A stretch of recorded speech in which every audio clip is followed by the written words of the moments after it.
Hi friends, welcome to our channel investing with Dhan. दोस्तों, अगर आप पिछले 10 साल या उससे ज्यादा पीरियड से इन्वेस्टमेंट्स कर रहे हैं तो आप अपने पोर्टफोलियो को निकाल के जरूर चेक कीजिएगा। इनमें से कुछ स्टॉक्स ऐसे होंगे जो अब आपको लगता है कि कभी ऊपर नहीं आ पाएंगे। Let me tell you one thing very interesting. जब मैंने अपने इस पोर्टफोलियो को अच्छे तरीके से स्टडी किया तो मुझे ये समझ में आया कि जब मैंने इन कंपनीज में इन्वेस्ट किया था तब ये सनसेट सेक्टर्स बन रहे थे। एज इन किसी टाइम पर इनका बहुत बोलबाला हुआ करता था, लेकिन जब मैंने इसमें एंटर किया, ये देख करके लोग एंटर कर रहे हैं, तब उस समय मार्केट में बहुत देर हो चुकी थी। इन सेक्टर्स का वक्त आउटडेटेड होता जा रहा था, ये सेक्टर्स ग्रो नहीं कर पा रहे थे and these are called the sunset sectors. लेकिन दोस्तों, तब आज से 10 साल पहले, 15 साल पहले हमें समझ नहीं थी, मे भी 5 साल पहले भी हमें कम समझ थी, लेकिन आज की डेट में जब हमें समझ ज्यादा है तो मुझे पर्सनली ऐसा लगता है कि हमें ऐसे किसी स्टॉक में इन्वेस्टमेंट नहीं करनी चाहिए जिसका टाइम खत्म हो रहा है, जिसका वक्त खत्म हो रहा है। और ऐसा जनरली तब होता है जब हम किसी के कहने पे इन्वेस्ट करते हैं या मार्केट में जो ट्रेंड चल रहा होता है हम उसको देख के इन्वेस्ट करते हैं और हम ट्रेंड की एंट्री में लेट कर देते हैं। दोस्तों, दीज बिकम सनसेट सेक्टर। दोस्तों, when you have entered into any stock which is a part of sunset sector, यहां से आपके लिए रिटर्न जनरेट करना is almost impossible। कई सालों के बाद, रादर डेकेड्स के बाद भी अगर आपका ये शेयर ऊपर आएगा भी तो आप एट द बेस्ट कॉस्ट पे निकालेंगे और या फिर हार्डली आप इन्फ्लेशन को बीट कर पाएंगे। लेकिन आपका सबसे अच्छा पैसा जो बनेगा वो होगा सनराइज सेक्टर्स में। तो दोस्तों, आज मैं आपके साथ अपनी एक रिसर्च शेयर कर रहा हूं। मैं यहां पर कोई रिकमेंडेशन नहीं दे रहा कि आपको यहां पर ये शेयर्स परचेज करने चाहिए, नहीं करने चाहिए। मैं पर्सनली जब अपनी रिसर्च करता हूं तो मैं सनराइज सेक्टर ढूंढ रहा था और उन सनराइज सेक्टर में मैंने कुछ स्टॉक्स निकाले हैं। वो सेक्टर्स कौन कौन से हैं वो मैं आज आपके साथ डिस्कस करने वाला हूं, जो मुझे पर्सनली लगता है कि ये सनराइज सेक्टर्स हो सकते हैं। अगर इस सेक्टर की लिस्ट में आप भी किसी सेक्टर को ऐड करना चाहते हैं तो आप कमेंट्स में जरूर लिख दीजिएगा और मैं आपके साथ यह भी डिस्कस करूंगा कि इन सेक्टर्स के सबसे बड़े बड़े या सबसे इंपॉर्टेंट स्टॉक्स कौन कौन से हैं या लीडर्स कौन कौन से हैं। दोस्तों, यहां पर मैं जब स्टॉक्स का नाम लूंगा तो मैं आपको यह नहीं बता रहा कि आपको इस स्टॉक को परचेज करना चाहिए, रादर मैं आपको यह भी नहीं कह रहा कि आपको इन सेक्टर्स में इन्वेस्टमेंट करनी चाहिए। मुझे पर्सनली अपनी रिसर्च के लिए लगता है कि ये सेक्टर्स जो है वो सनराइज सेक्टर्स हैं और मुझे पर्सनली अपनी रिसर्च के लिए लगता है कि ये स्टॉक्स यहां पे लीडर हो सकते हैं। वैसे तो मैंने अपने लिए कुछ डोमेस्टिक और कुछ इंटरनेशनल स्टॉक्स की लिस्ट निकाली है, लेकिन मैं इस वीडियो में आपके साथ सिर्फ डोमेस्टिक स्टॉक शेयर करने वाला हूं सो दैट आप धन के स्कैनएक्स टर्मिनल पे जाकर आप इन सारे स्टॉक्स के फाइनेंशियल को स्टडी कर पाएं। और अगर आपको लगता है कि वो सेक्टर अच्छे हैं और आपको लगता है कि स्टॉक्स भी अच्छे हैं तो फिर आपका मन करे तो आप इस स्टॉक को स्टडी कर सकते हैं, उसके फाइनेंशियल स्टडी कर सकते हैं, उसको खरीद सकते हैं, जो आपका मन करे वो आप कर सकते हैं। लेकिन मेरी रिकमेंडेशन ना तो किसी सेक्टर को लेकर है ना किसी स्टॉक को लेकर है, क्योंकि मैं आपके साथ सिर्फ अपनी रिसर्च शेयर कर रहा हूं। तो ये सारी रिसर्च मैंने अपने लिए करी है और मेरा एक सैटेलाइट पोर्टफोलियो है जहां पर मैं सनराइज सेक्टर में इन्वेस्टमेंट करता हूं। अगर आपने मेरी अभी तक कोर एंड सैटेलाइट पोर्टफोलियो वाली वीडियोस नहीं देखी है तो वो जरूर देखिएगा।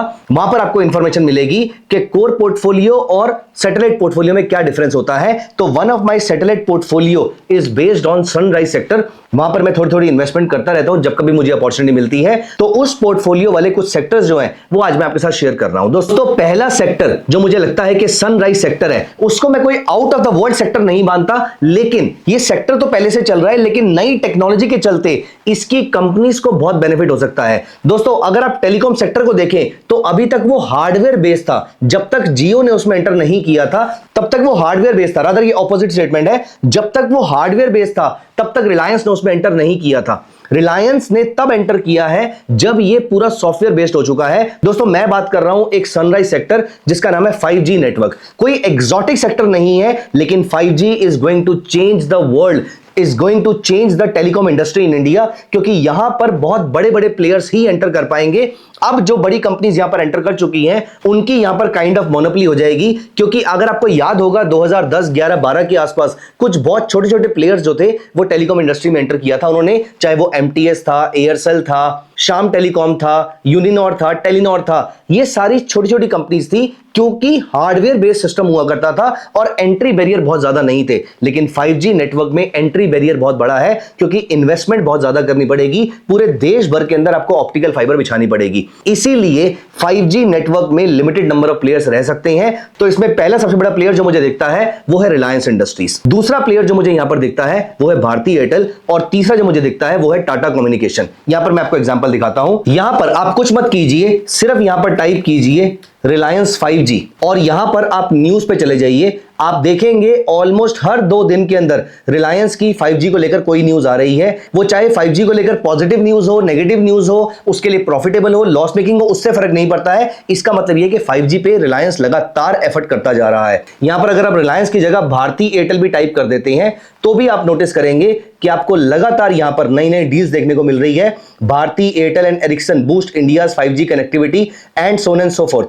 Bharti Airtel hits all time high, surpasses 2000 rupees milestone for the first time. तो ये सारी चीजें जो है वो 5G की वजह से हो रही है। अगेन आई एम सेइंग, मैं कोई रिकमेंडेशन नहीं दे रहा हूं, लेकिन ये जो प्लेयर्स हैं यहां पर अगर हम टाटा कम्युनिकेशन को भी देखते हैं तो टाटा कम्युनिकेशन की न्यूज कम आती है 5G को लेकर, लेकिन स्टिल आती है। Try proposal on private 5G network raises hopes again for big enterprises. यहां पर आपको टाटा कम्युनिकेशन का नाम, इन्फोसिस का नाम, ये सारा यहां पर दिख रहा है। तो यहां पर ये 3 कंपनीज हैं जो 5G नेटवर्क में अपना कमाल शो कर सकती हैं, और मेरे अकॉर्डिंग 5G नेटवर्क जो है वो एक अगला सनराइज सेक्टर है। दोस्तों दूसरा सेक्टर जो मुझे अभी भी सनराइज सेक्टर ही लगता है, ऑल्दो इसको आए हुए कुछ साल हो चुके हैं और इसके सेक्टर की कंपनीज बहुत ज्यादा बूस्ट हो चुकी हैं, लेकिन उसके बावजूद ईवी का जो सेक्टर है वो अभी भी सनराइज सेक्टर में ही आना चाहिए, क्योंकि अभी भी हर 10 में से सिर्फ 2 से 3 गाड़ियां आपको रोड पे ईवी दिखती हैं। आपने नोटिस किया होगा अगर आप इंडिया में रहते हैं तो ग्रीन नंबर प्लेट्स वाली गाड़ी बहुत ही कम है आपको, या तो हाइब्रिड दिख रही है, या पेट्रोल दिख रही है, या डीजल दिख रही है, और 10 में से सिर्फ 2 से 3 गाड़ियां अभी भी आपको ईवी दिख रही हैं। लेकिन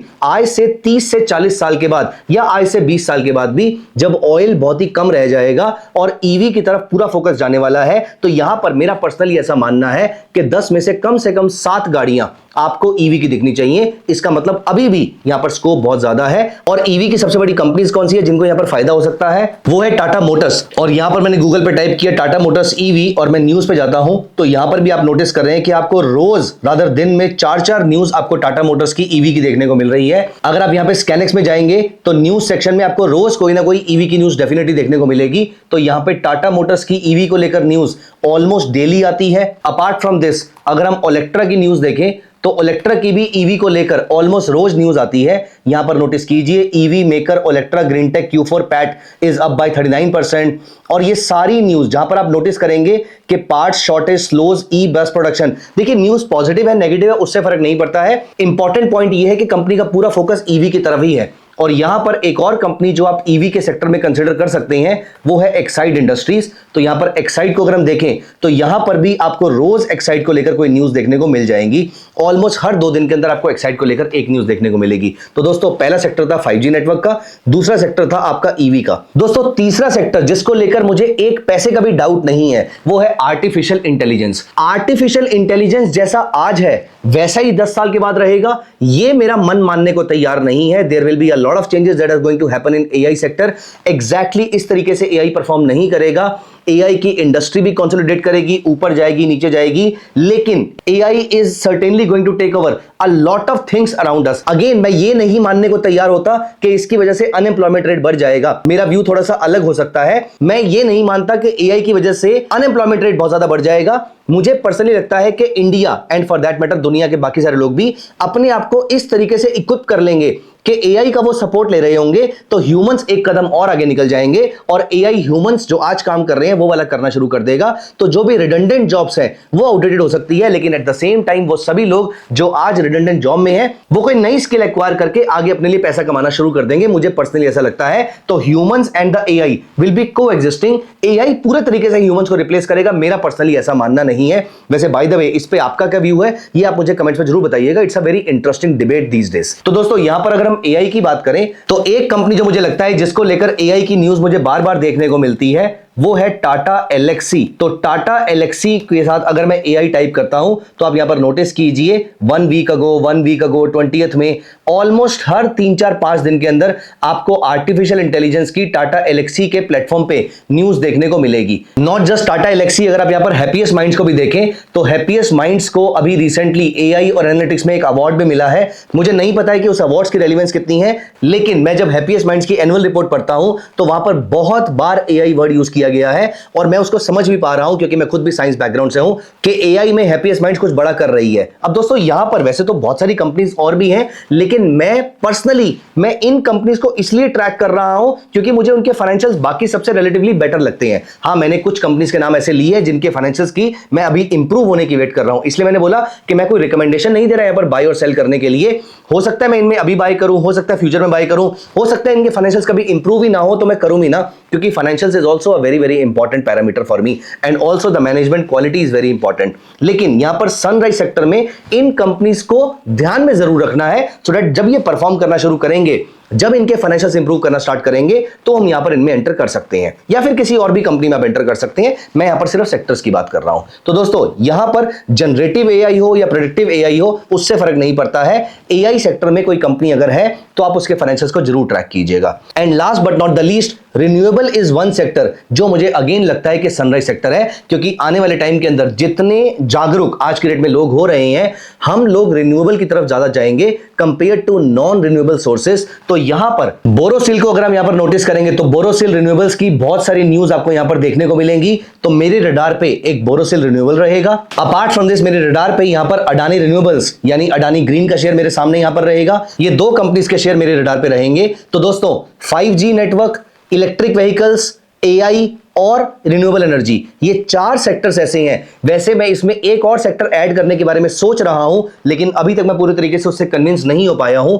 आपके क्या थॉट्स हैं वो उसके बारे में मुझे जरूर बताइएगा। पांचवा सेक्टर जो मैं इस लिस्ट में ऐड करने के बारे में सोच रहा हूं, that is defence sector. Defence although बहुत ही ट्रेडिशनल सेक्टर है, लेकिन जिस तरीके से दुनिया भर में इस समय उथल पुथल चल रही है, और मुझे पर्सनली ऐसा लगता है कि ये वॉर्स की लोगों को आदत पड़ती जा रही है। व्हेन आई से लोग तो मतलब कंट्रीज को आदत पड़ती जा रही है। रशिया यूक्रेन वॉर जहां पर पिछले 3 साल से चल रहा है, तो आई थिंक अब सबको ये समझ में आ गया है कि आज की डेट में भी वॉर्स इतने लंबे चलाए जा सकते हैं और इस तरीके से आप अपनी बात को रख सकते हैं। देखिए, परिवार में भी अगर कोई इंसान ऊंची आवाज में बात रखता है और उसकी बात मानी जाती है तो अगले इंसान को कॉन्फिडेंस मिलता है कि मैं भी ऊंची आवाज में बात कर सकता हूं।